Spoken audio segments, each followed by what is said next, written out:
Hello, good evening. आप सभी लोगों का हमारे जीवा क्लासेस में स्वागत है। जैसा कि आप लोग जानते हैं कि हमने भूगोल की सीरीज की शुरुआत की थी। भूगोल की सीरीज में हमने लास्ट टाइम पढ़ा था प्रायद्वीपीय पर्वतीय मैदान या दक्षिण भारत के मैदान के बारे में हमने अध्ययन किया था, जिसमें हमारी लास्ट क्लास थी पूर्वी तटीय मैदान। दक्षिण भारत में पूर्वी तटीय मैदान, जिसमें हम मैदान के अंतर्गत हमने उत्तर भारत के मैदान के बारे में पढ़ा था और दक्षिण भारत के मैदान के बारे में पढ़ा था। उत्तर भारत के मैदान के अंतर्गत हम पढ़े थे हिमालय के जो मैदान है, उत्तर भारत में मैदान को हम 4 भागों में डिवाइड किए थे। इसके बाद दक्षिण भारत के मैदान के बारे में हमने अध्ययन किया था। तो उसके बारे में हमने बताया कि दक्षिण भारत का जो मैदान है, जो प्रायद्वीपीय पठार है, उसको पूर्वी और पश्चिमी तटीय मैदान के रूप में डिवाइड करके हम अपने अध्ययन की सुविधा की दृष्टि से डिवाइड करते हैं 2 भागों में, पूर्वी और पश्चिमी। इसके बाद हम उसका अध्ययन करते हैं। तो हमने अभी तक यहाँ तक पढ़ा था। आज हमारा नया टॉपिक होगा भारत की नदियाँ। आज हमारा नया टॉपिक होगा भारत की नदियाँ। भारत की नदियाँ, जैसा कि आप लोग देख पा रहे होंगे, मैप बना हुआ है।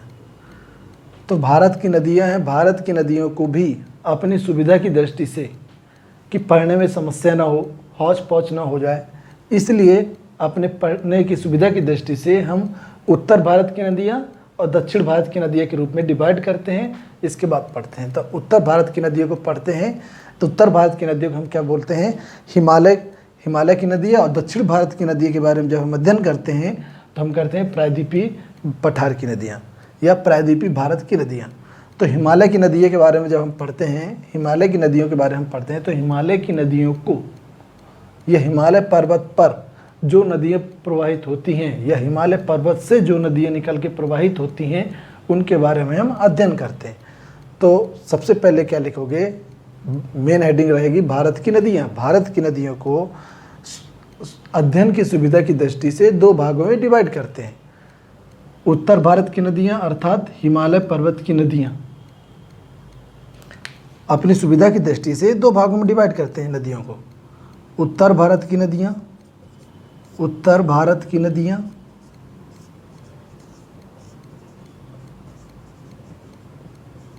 इसी को बोलते हैं हिमालय की नदियाँ। हिमालय की नदियाँ, ठीक है। हमने दूसरा क्या नाम बताया? दक्षिण भारत की नदियाँ।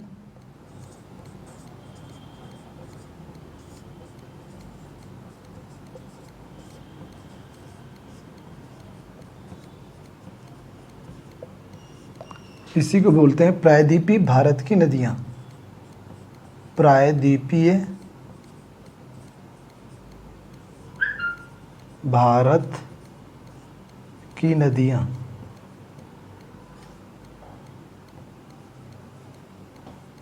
हमने क्या पढ़ा था अभी? हमने अभी क्या बताया था कि भारत की नदियों को अपनी सुविधा की दृष्टि से, अपने अध्ययन की सुविधा की दृष्टि से 2 भागों में डिवाइड करके पढ़ते हैं। पहला है उत्तर भारत की नदियाँ, दूसरा दक्षिण भारत की नदियाँ। उत्तर भारत की नदियों को हम हिमालय की नदियों के नाम से जानते हैं और दक्षिण भारत की नदियों को हम प्रायद्वीपीय भारत की नदियों के नाम से जानते हैं। तो क्लियर है? अब आज हमारा टॉपिक होगा उत्तर भारत की नदियाँ या हिमालय की नदियाँ। इसके बाद जब उत्तर भारत की नदियाँ या हिमालय की नदियाँ जब हम पढ़ लेंगे, तो इसके बाद पढ़ेंगे दक्षिण भारत की नदियाँ। दक्षिण भारत की नदियों के बारे में फिर हम अध्ययन करेंगे।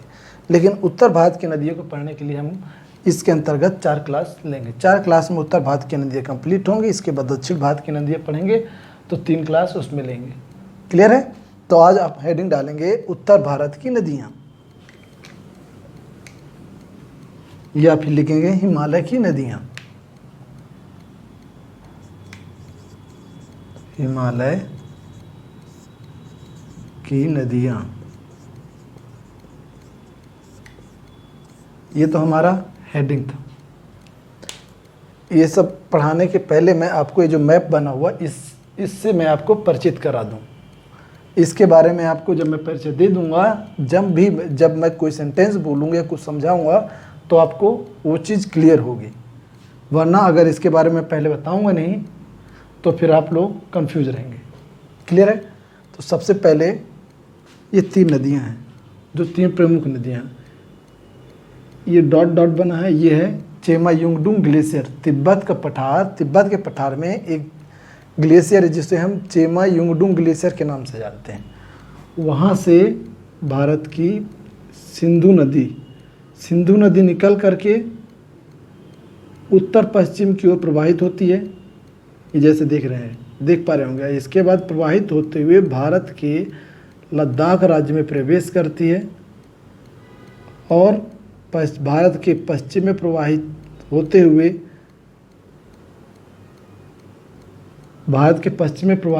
हुए सिंधु गार्ज,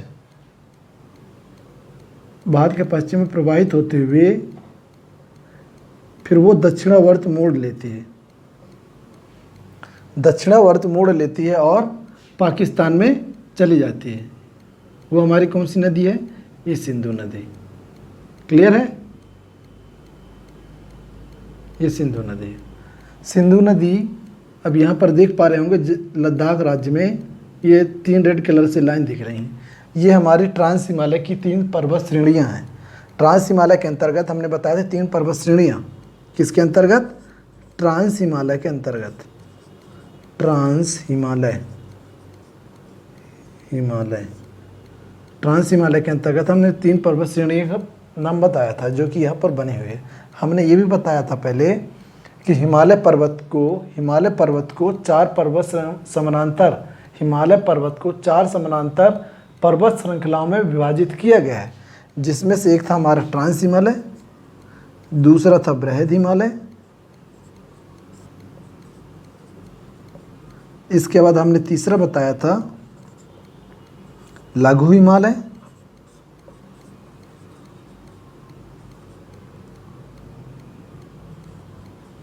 और चौथा हमने बताया था शिवालिक हिमालय। क्लियर है? ये हमने ट्रांस हिमालय पर्वत को समानांतर क्रम के आधार पर 4 भागों में विभाजित किया था। पहला था ट्रांस हिमालय, फिर बृहद हिमालय, इसके बाद लघु हिमालय, इसके बाद शिवालिक हिमालय। ये पर्वत श्रृंखलाओं का क्रम है। ठीक है, पर्वत श्रृंखलाओं का हमारा क्रम है ये। अब देखो, हमने ये भी बताया था ट्रांस हिमालय के अंतर्गत 3 पर्वत श्रेणियाँ आती हैं। ट्रांस हिमालय के अंतर्गत 3 पर्वत श्रेणियाँ आती हैं।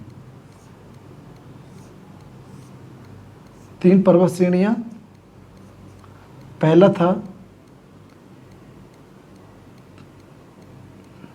काराकोरम पर्वत श्रेणी, दूसरा हमने बताया था जास्कर पर्वत श्रेणी, तीसरा बताया था लद्दाख। सॉरी, हमने गलत बता दिया। पहला हमने काराकोरम बताया था, दूसरा हमने लद्दाख बताया था, दूसरी क्या थी? लद्दाख, और तीसरी थी जास्कर। ठीक है, अब यही 3 पर्वत श्रेणियाँ जो हैं, यही 3 जो हैं, 1 और ये 2 और ये तीसरी, यही 3 पर्वत श्रेणियाँ यहाँ पर बनी हुई हैं। ट्रांस हिमालय के अंतर्गत 3 पर्वत श्रेणियाँ यहाँ पर बनी हुई हैं। क्लियर है? आप देख पा रहे हैं ये तीनों रेड कलर से। और ये सबसे ऊपर वाली है काराकोरम, उसके बीच वाली, उसके दक्षिण में, काराकोरम के दक्षिण में लद्दाख, लद्दाख के दक्षिण में जास्कर। मतलब सबसे ऊपर की जो पर्वत श्रेणी है उसको हम काराकोरम पर्वत श्रेणी के नाम से जानते हैं, और जो सबसे नीचे है तो वो जास्कर है। मतलब ये वाली जास्कर, ये वाली काराकोरम, और बीच में कौन सी है? लद्दाख। क्लियर है? तो आप देखिए, सिंधु नदी, मैंने बताया कि सिंधु नदी तिब्बत के चेमायुंगडुंग ग्लेशियर से निकलकर भारत में लद्दाख राज्य में प्रवेश करती है। इसके बाद लद्दाख राज्य में प्रवेश करने के बाद ये 2 पर्वत श्रृंखलाएं, लद्दाख और जास्कर पर्वत श्रृंखला के बीच में, देखो ये लद्दाख और ये जास्कर, उसके बीच में प्रवाहित होते हुए पश्चिम की ओर प्रवाहित होती है, और जाने के बाद लद्दाख के पश्चिम में पहुंचने के बाद वो दक्षिण की ओर मुड़ जाती है और पाकिस्तान में चली जाती है। ये तो हमारी क्या थी? सिंधु नदी का उद्गम चेमायुंगडुंग ग्लेशियर से होता है। इसके बाद दूसरी प्रमुख नदी है सतलज नदी। सतलज नदी ये निकल करके हिमाचल प्रदेश में, भारत के हिमाचल प्रदेश राज्य में पहुंचती है और वहां से प्रवाहित होते हुए हिमाचल प्रदेश, पंजाब में प्रवाहित होते हुए फिर ये पाकिस्तान में चली जाती है। अब पाकिस्तान में जाकर के ये सिंधु नदी से मिठानकोट, एक जगह है पाकिस्तान में, सिंधु नदी से मिठानकोट में मिल जाती है। ये दूसरी प्रमुख नदी है। इसके बाद तीसरी प्रमुख नदी देखो यहाँ, ये है सतलज नदी। कहाँ से निकलती है? मानसरोवर झील के पास राकसताल झील से निकलती। मानसरोवर झील के पास में ही तिब्बत के पठार में मानसरोवर झील है, वहीं के उसी के पास से राकसताल झील है। वहाँ से ये अपनी सतलज नदी का उद्गम होता है और सतलज नदी उद्गम होने के पश्चात उत्तर पश्चिम की ओर प्रवाहित होती है और भारत के हिमाचल प्रदेश राज्य में सिरकिल्ला दर्रे के पास से ही भारत में हिमाचल प्रदेश में प्रवेश करती है और हिमाचल प्रदेश से प्रवाहित होते हुए पंजाब में जाती है और पंजाब से वो पाकिस्तान में चली जाती है और पाकिस्तान में मिठानकोट में सिंधु नदी से मिल जाती है। क्लियर है? इसके बाद तीसरी प्रमुख नदी है ये है ब्रह्मपुत्र। ये प्रवाहित होते हुए भारत में अरुणाचल प्रदेश में प्रवेश करती है और असम, मेघालय से होते हुए बांग्लादेश में प्रवेश कर जाती है। इसे हम किस नाम से जानते हैं? ब्रह्मपुत्र। ये ब्रह्मपुत्र नदी तिब्बत के मानसरोवर झील से निकलती है। ब्रह्मपुत्र नदी तिब्बत के मानसरोवर झील से निकलती है। और एक चौथी नदी है यहाँ, ये दिख रही, उत्तराखंड के गंगोत्री ग्लेशियर से गंगा नदी का उद्गम होता है और उत्तर पूर्व की ओर प्रवाहित होते हुए ये गंगा नदी बांग्लादेश में जाकर के ब्रह्मपुत्र से मिल जाती है। क्लियर है? ये तो हमारी 3 प्रमुख नदियाँ थीं। ये 3 प्रमुख नदियाँ। चौथी नदी हमने बताया गंगा नदी के बारे में आगे बताएंगे, लेकिन 3 प्रमुख नदियाँ जो ये ब्लैक कलर से हमने बताया, एक ब्रह्मपुत्र नदी, दूसरा ये ब्लैक कलर वाली नदी का नाम क्या है? लिखा है सतलज, और ऊपर वाली इस नदी का नाम है सिंधु। तो सिंधु नदी, सतलज नदी और ये ब्रह्मपुत्र नदी, ये तीनों जो ब्लैक कलर से बनी हुई हैं, ये तीनों नदियाँ हिमालय के उत्थान के पहले, हिमालय का जब उत्थान नहीं हुआ था, आज जिस जगह हिमालय पर्वत है वहाँ पर पहले टेथिस नामक सागर हुआ करता था। जब हिमालय का उत्थान होना शुरू हुआ तो ये नदियाँ पहले, हिमालय के उत्थान से पहले भी उस जगह में प्रवाहित हो रही थी, लेकिन जैसे जैसे हिमालय का उत्थान शुरू हुआ वो वैसे वैसे हिमालय की घाटियों को वो काटती रहीं। ये नदियाँ अपने न तो दिशा बदली और ना ही अपना रास्ता छोड़ी। जिस रास्ते से या जिस दिशा में ये नदियाँ प्रवाहित हो रही थी उसी दिशा में ये प्रवाहित होती रहीं लगातार। ठीक है? लेकिन इसके बावजूद भी हिमालय पर्वत का उत्थान हुआ। हिमालय पर्वत के उत्थान होने के बावजूद ये नदी अपना रास्ता नहीं छोड़ी और हिमालय को काट करके हिमालय की सबसे ऊंची पर्वत श्रृंखला बृहद हिमालय को काट करके बहुत गहरी और सकरी घाटियाँ का निर्माण कर दिए, जिसे हम गार्ज कहते हैं, गार्ज के नाम से जानते हैं। और इसी गार्ज को हम आई आकार की घाटी कहते हैं। आई आकार की घाटी, गहरी और सकरी घाटियों का निर्माण किया। कैसे किया? क्योंकि जब हिमालय पर्वत का उत्थान नहीं हुआ था, हिमालय पर्वत के उत्थान के पहले 3 प्रमुख नदियाँ सतलज, ब्रह्मपुत्र और सिंधु नदी, वो पहले उस जगह पर प्रवाहित हो रही थी। और प्रवाहित होने के बाद ये नदियाँ पहले टेथिस, जहाँ पर आज हिमालय पर्वत है वहाँ पहले टेथिस भूसन्नति हुआ करती थी, मतलब टेथिस सागर हुआ करता था। तो ये नदियाँ प्रवाहित होकर के उस टेथिस सागर में जाकर के मिल जाती थी या अपना जल गिराती थी। लेकिन जब टेथिस सागर में ही हिमालय पर्वत का उत्थान होना शुरू हुआ तो ये नदियाँ हिमालय पर्वत को या हिमालय की घाटियों को काट काट करके गहरी घाटी का निर्माण कर दिए, जिसे हम आज गार्ज के नाम से जानते हैं। तो सिंधु नदी, जो सिंधु नदी है, हिमालय पर्वत को काट करके जो गहरी घाटी का निर्माण किए हैं, वो कहाँ है? जम्मू कश्मीर में, जो आज का लद्दाख है। लद्दाख में है, जिसे हम सिंधु गार्ज के नाम से जानते हैं। जो सिंधु नदी गार्ज का निर्माण की है, सिंधु नदी के द्वारा जिस गार्ज का निर्माण किया गया है या जिस गहरी घाटी का निर्माण किया गया है, उसे हम सिंधु गार्ज के नाम से जानते हैं। ये कहाँ पर है? लद्दाख राज्य में। सतलज नदी हिमाचल प्रदेश में, सतलज नदी भारत के हिमाचल प्रदेश राज्य में प्रवेश करती है। हिमाचल प्रदेश राज्य में प्रवेश जहाँ से करती है, वहाँ पर है एक सिपकिला दर्रा। तो भारत के सिपकिला दर्रे के पास में ही सतलज नदी भारत के सिपकिला दर्रे के पास ही प्रवेश करती है। जहाँ पर यह सिपकिला दर्रे के पास में प्रवेश करती है, तो हिमालय की सबसे ऊंची श्रृंखला बृहद हिमालय को काट करके ये गहरी और सकरी घाटी का निर्माण करती है, जिसे हम सिपकिला गार्ज के नाम से जानते हैं। सिपकिला गार्ज किस नाम से जानते हैं? सिपकिला गार्ज।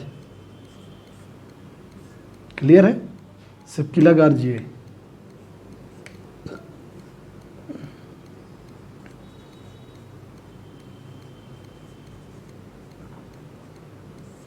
सिपकिला गार्ज। क्लियर है ना? अब देखिए, हमने अभी दो प्रमुख नदी के बारे में बताया, सिंधु नदी के बारे में और सतलज नदी के बारे में। तीसरा है ब्रह्मपुत्र नदी। ब्रह्मपुत्र नदी मानसरोवर, तिब्बत के मानसरोवर झील से निकल करके हिमालय के उत्थान के पहले, जब हिमालय का उत्थान नहीं हुआ था, तब ये मानसरोवर से, तिब्बत के मानसरोवर झील से निकल करके ब्रह्मपुत्र नदी टेथिस नामक सागर में मिल जाती थी, अपना जल गिराती थी। या कहें कि टेथिस सागर के में मानसरोवर झील से निकल करके उत्तर पूर्व की ओर, या मानसरोवर झील से निकल के पूर्व की ओर प्रवाहित होते हुए टेथिस सागर में अपना जल गिराती थी। ठीक है? लेकिन उसके बाद टेथिस सागर में हिमालय के उत्थान के कारण हिमालय को काट करके, ये जब हिमालय को काट करके गहरी और सकरी घाटी का निर्माण किया, जिसे हम आज गार्ज के नाम से जानते हैं, उसे हम अरुणाचल प्रदेश में दिहांग गार्ज के नाम से जानते हैं। दिहांग।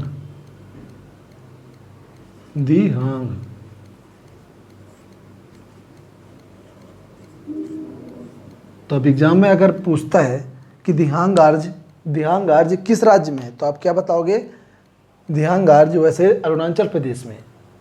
अगर राज्य में आता है तो अरुणाचल प्रदेश, अगर देश में आता है तो वो तिब्बत के पठार में आता है। तिब्बत के पठार जो कि चाइना के अंतर्गत आता है।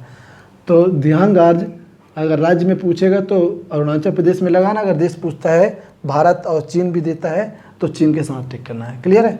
दूसरा है सिपकिला गार्ज। सिपकिला गार्ज कौन सी नदी बनाती है? तो क्या याद रखोगे? सतलज नदी बनाती है।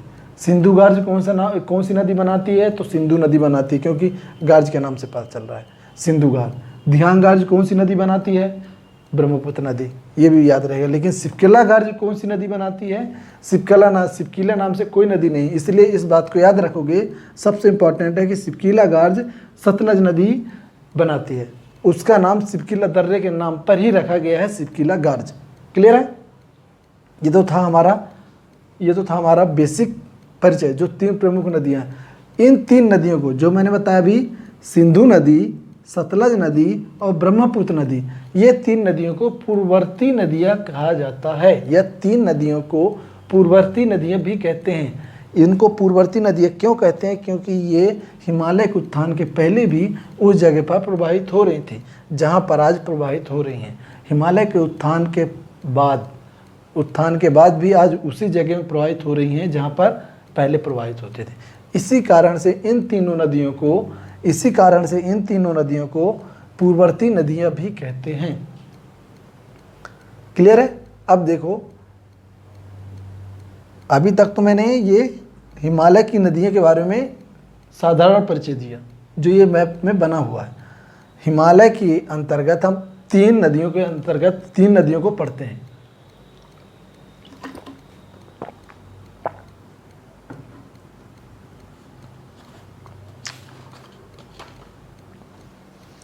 हिमालय के अंतर्गत तीन प्रमुख नदियों के बारे में हम अध्ययन करते हैं। ठीक है, तो इसके आगे क्या है? हिमालय के अंतर्गत हम तीन प्रमुख नदी तंत्र के बारे में अध्ययन करते हैं। नदी तंत्र, तीन प्रमुख नदी तंत्र कौन कौन से हैं? पहला लिखो, पहला है सिंधु नदी तंत्र,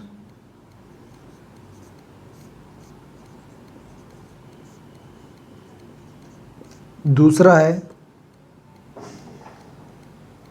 ब्रह्मपुत्र नदी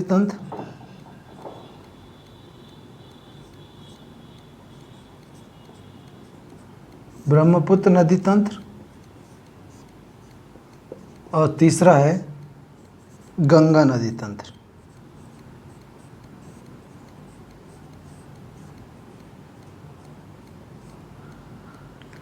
हमको हिमालय की नदियों के अंतर्गत हमको तीन नदी तंत्रों के बारे में हम अध्ययन करते हैं।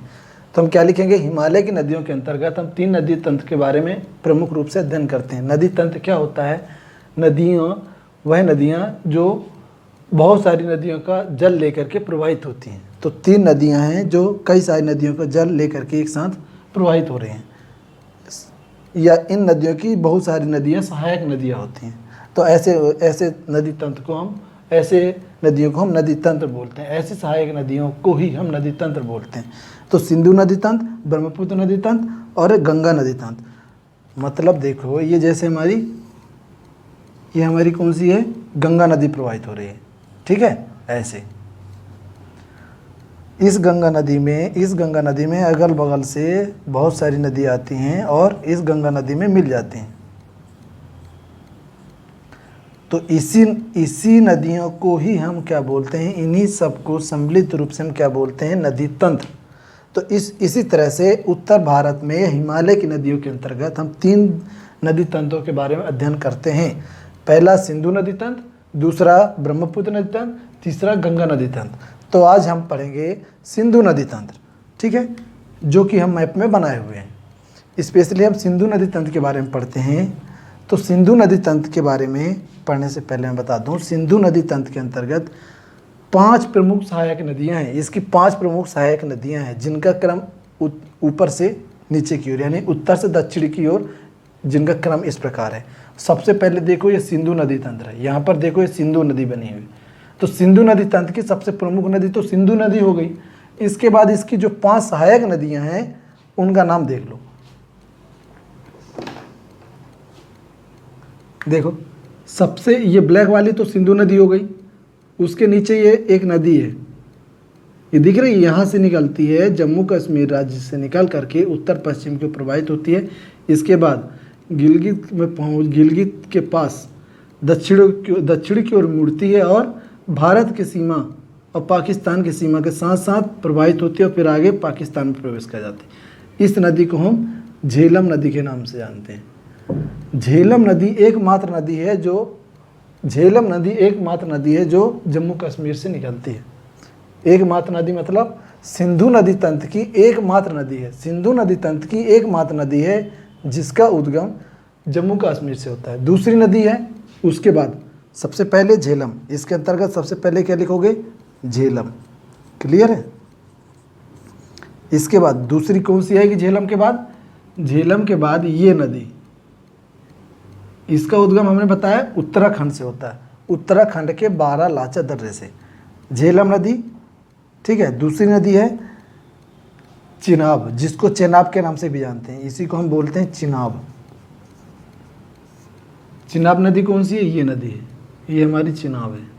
ये ऐसे निकल करके ये प्रवाहित होती है। क्लियर है? और फिर ये आकर के सतलज नदी में यहाँ पर मिल जाती है। क्लियर है? और यहाँ से हमने बताया कौन सी झेलम नदी निकलती है और ऐसे प्रवाहित होते हुए इसके बाद ये पाकिस्तान में चिनाब नदी से मिल जाती है। क्लियर है। अब चिनाब के नीचे ये तीसरी नदी, चिनाब के नीचे ये भी हिमाचल प्रदेश से रोहतांग दर्रे से निकल करके पश्चिम की ओर प्रवाहित होती है और ये जा कर के पाकिस्तान में ये कौन सी नदी मैंने बताया, इसका नाम बताया चिनाब नदी में जाके मिल जाती है। तो कौन सी नदी है? चिनाब के बाद रावी, झेलम, चिनाब, इसके बाद रावी, है ना। अब ये जो रेड कलर से दिख रही है छोटी सी, ये नदी है हिमाचल प्रदेश से निकलती है और ये हिमाचल प्रदेश और हिमाचल प्रदेश और पंजाब में प्रवाहित होते हुए पंजाब के कपूरथला में हरिके नामक स्थान पर मिल जाती है। तो उसको हम किस नाम से जानते हैं? उस नदी को ब्यास एकमात्र नदी है सिंधु नदी तंत्र की 5 सहायक नदियों में ब्यास एकमात्र ऐसी नदी है जो पाकिस्तान में प्रवाहित नहीं होती है, वो केवल भारत में प्रवाहित होती है। क्लियर है। इसके बाद ये ब्यास नदी पंजाब में कपूरथला के पास हरिके नामक स्थान में सतलज नदी से मिल जाती है। ठीक है। अब सतलज नदी का हमने उद्गम बताया कि मानसरोवर झील के पास से यानी कि तिब्बत के पठार से मानसरोवर झील के पास से राकसताल झील जो है उस झील से निकल करके उत्तर और पश्चिम की ओर प्रवाहित होती है और भारत में हिमाचल प्रदेश में सिपकिला दर्रे के पास से ही भारत में प्रवेश करती है और हिमाचल प्रदेश और पंजाब में प्रवाहित होते हुए पाकिस्तान में चली जाती है और पाकिस्तान में जा कर के ये मिठानकोट में सिंधु नदी से मिल जाती है। क्लियर है। इसका नाम है सतलज। ये तो था सामान्य परिचय। क्लियर है। यही सतलज नदी बाकी 4 नदियों की सिंधु नदी की सहायक 4 नदियों का संयुक्त रूप से जल ले करके पाकिस्तान के मिठानकोट में मिल जाती है। दिख रहा है ये? अगर नहीं दिख पा रहा है तो इसको अच्छे से मैं कर देता हूँ। इसको बोलते हैं सिंधु, यहाँ पर लिख देता हूँ सिंधु। नहीं दिख पा रहा होगा, छोटा छोटा लिखूँगा। ये वाली नदी को बोलते हैं झेलम, अब पता चल जाएगा। और ये वाली नदी को बोलते हैं चिनाब और उसके नीचे है रावी और उसके नीचे है ब्यास और सबसे नीचे है सतलज। अब तो क्लियर हो जाएगा ना कौन सी नदी कहाँ से प्रवाहित हो रही है। क्लियर है। नहीं ऐसे में ना आप कंफ्यूज हो गए तो ये ज़्यादा अच्छा रहेगा। क्लियर है। तो ये तो था हमारा सिंधु नदी तंत्र के बारे में सामान्य परिचय। सिंधु नदी तंत्र के बारे में आज हम सामान्य परिचय दिए हैं और सिंधु नदी के साथ साथ हिमालय की नदियों के बारे में जो हम अध्ययन करने के लिए बात कर रहे थे तो उन सब का हमने सामान्य परिचय दिया। अब सिंधु नदी तंत्र के बारे में सामान्य परिचय के साथ साथ आप लिखेंगे, जैसे मैं बोलूँगा वैसे आप लिखते जाएंगे। क्लियर है। इसके बाद टाइम बचेगा तो सिंधु नदी तंत्र हम स्टार्ट करेंगे। इसके बाद टाइम बचेगा आज तो हम सिंधु नदी तंत्र करेंगे। इसके बाद सिंधु नदी तंत्र कंप्लीट करने के बाद इसके बाद ब्रह्मपुत्र नदी तंत्र पढ़ाएंगे। उसके बाद जो भी टाइम बचेगा नेक्स्ट क्लास में, फिलहाल आज की क्लास में हम टाइम बचता है तब पढ़ाएंगे, वरना हम बेसिक पढ़ेंगे। तो मैं जैसे बोलूँगा वैसे आप लिखते जाएंगे। भारत की नदियाँ हेडिंग डाली होंगे, भारत की नदियाँ हेडिंग डाली है, उसके नीचे लिखिए अब भारत की नदियों को अपनी सुविधा के अनुसार, या लिखिए भारत की नदियों को अपनी सुविधा की अध्ययन की दृष्टि से 2 भागों में विभाजित करके पढ़ते हैं। इसके बाद लिखोगे 2 भाग कौन से? पहला भाग लिखोगे, पहला पॉइंट लिखोगे उत्तर भारत की नदियाँ अर्थात हिमालय पर्वत की नदियाँ, उत्तर भारत की नदियाँ अर्थात हिमालय की नदियाँ, पहला। दूसरा लिखोगे दक्षिण भारत की नदियाँ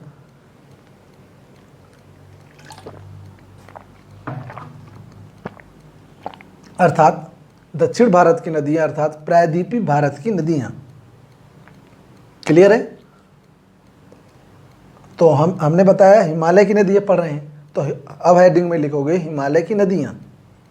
हिमालय की नदियाँ लिखो। हिमालय की नदियों को अध्ययन की सुविधा की दृष्टि से, हिमालय की नदियों को अध्ययन की सुविधा की दृष्टि से 3 भागों में विभाजित करते हैं। हिमालय की नदियों को अध्ययन की सुविधा की दृष्टि से 3 भागों में विभाजित करते हैं। लिखो, पहला लिखो सिंधु नदी तंत्र, सिंधु नदी तंत्र। दूसरा लिखो ब्रह्मपुत्र नदी तंत्र,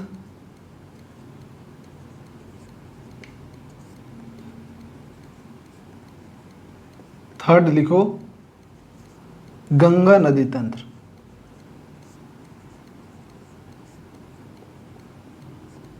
हमने क्या बताया कि हिमालय की नदियों को अपनी सुविधा की अध्ययन की दृष्टि से हम 3 भागों में विभाजित करके पढ़ते हैं। सिंधु नदी तंत्र के बारे में पढ़ेंगे अपने अध्ययन की दृष्टि से ना, ताकि हम जो पढ़ें तो वो सब हौच पौच ना हो जाए।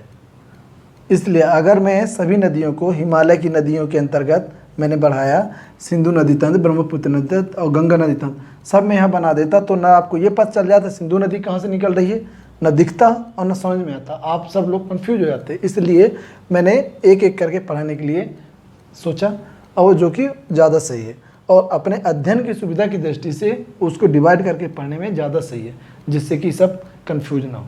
ठीक है, तो आज हमने बताया कि अपने अध्ययन की सुविधा की दृष्टि से हिमालय नदियों को 3 भागों में विभाजित करते हैं। पहला सिंधु नदी तंत्र, दूसरा ब्रह्मपुत्र नदी तंत्र और तीसरा गंगा नदी तंत्र। आज हम हिमालय की नदियों के अंतर्गत पढ़ेंगे। हिमालय की नदियों के अंतर्गत ये 3 भागों में हम हिमालय की नदियों को विभाजित किए हैं। अब लिखोगे आगे हिमालय की नदियों के अंतर्गत लिखो हिमालय पर प्रवाहित होने वाली 3 ऐसी नदियां हैं जिन्हें हम पूर्ववर्ती नदियां कहते हैं। हिमालय पर प्रवाहित होने वाली 3 नदियां ऐसे हैं जिन्हें हम पूर्ववर्ती नदियां कहते हैं। वो 3 नदियां कौन सी हैं अभी हमने बताया था, नाम लिखो। सिंधु नदी, दूसरा सतलज नदी, तीसरा ब्रह्मपुत्र नदी।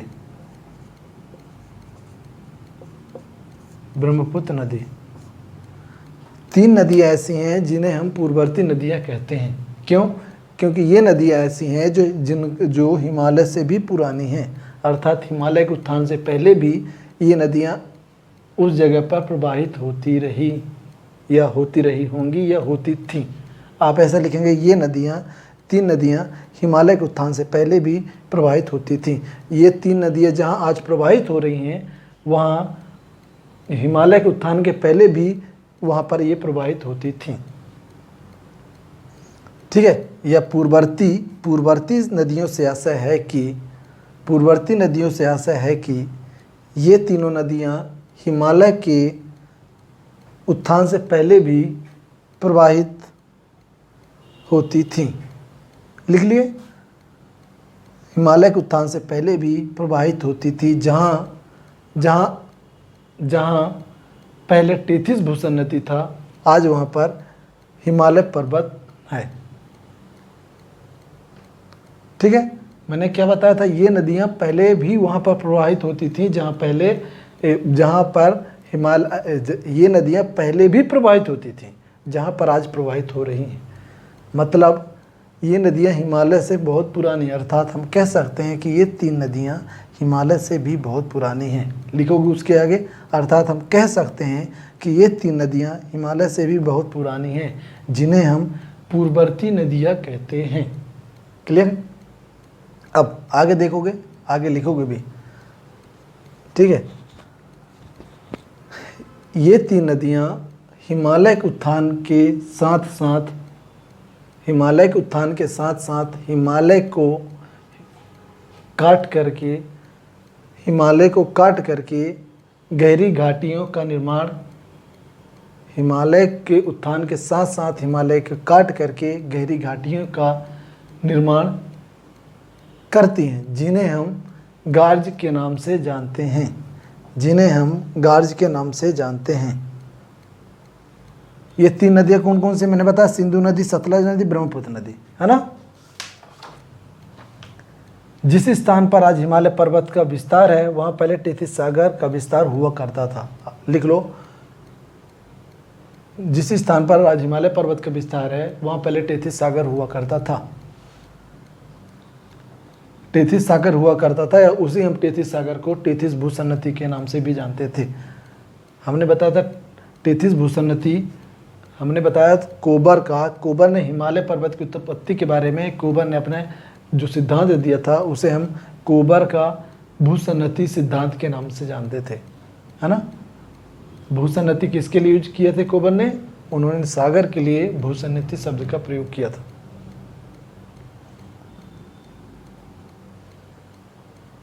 ये नदियां अपनी घाटियों को गहरा करती रहीं। ये नदियां अर्थात सिंधु नदी, लिखो, ये नदियां अर्थात सिंधु नदी, सतलज नदी और ब्रह्मपुत्र नदी घाटियों को काट काट करके, हिमालय पर्वत को काट काट करके घाटियों का निर्माण करती रहीं, जिसके परिणाम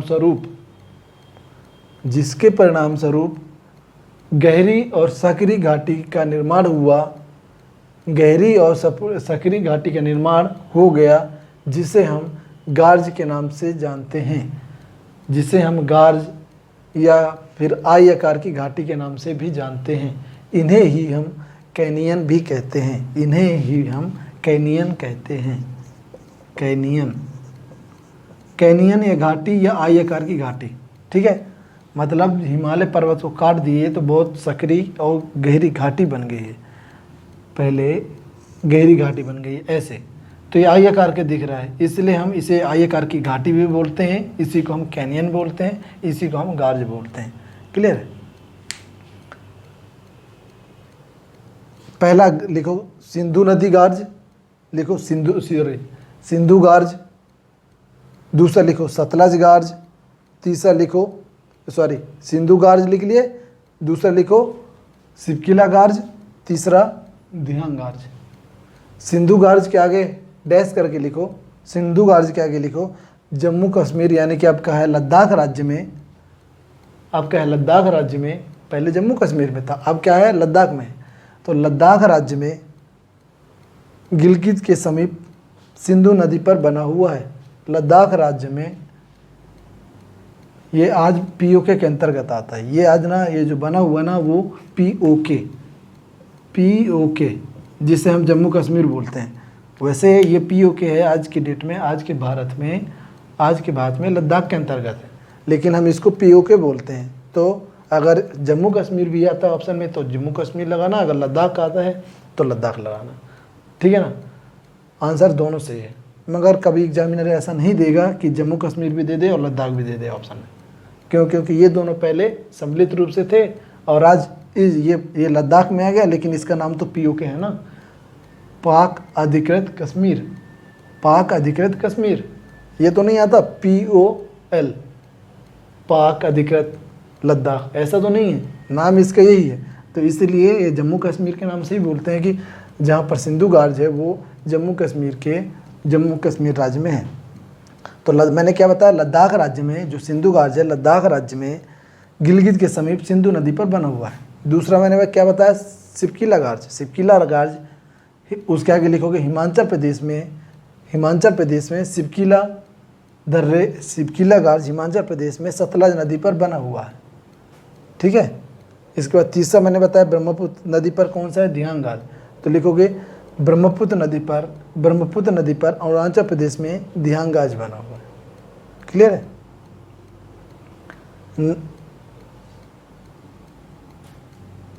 आज की क्लास मुझे लग रहा है कि आज टाइम बहुत ज़्यादा हो रहा है, तो आज की क्लास हम यहीं पे समाप्त करते हैं। अगली क्लास मिलेंगे। इसके बाद हम कंटिन्यू करेंगे सिंधु नदी तंत्र। ये तो हमारा था बेसिक था, जो हमने बेसिक के बारे में हमने हिमालय की नदियों के बारे में हमने बेसिक बताया था। अब आज से हमारा नेक्स्ट क्लास अब जो हमारी होगी वो सिंधु नदी तंत्र के बारे में होगी। सिंधु नदी तंत्र के बाद हम पढ़ाएंगे गंगा नदी तंत्र के बाद यह ब्रह्मपुत्र नदी तंत्र, यह गंगा नदी तंत्र। मतलब जो 3 नदी तंत्र पढ़ाए हैं। तो आज हम अब नेक्स्ट क्लास होगी हमारी। अब आज हमने बेसिक पढ़ा दिया हिमालय की नदियों के बारे में, बेसिक हमने हिमालय की नदियों के बारे में पढ़ाया। अब हम कल से पढ़ेंगे नेक्स्ट क्लास में सिंधु नदी तंत्र। इसके बाद सिंधु नदी कंप्लीट होने के बाद ब्रह्मपुत्र पढ़ेंगे या गंगा पढ़ेंगे, जो भी जैसा सिचुएशन होगी। ठीक है, तो आज की क्लास हम यहीं समाप्त करते हैं, अगली क्लास में मिलेंगे। धन्यवाद।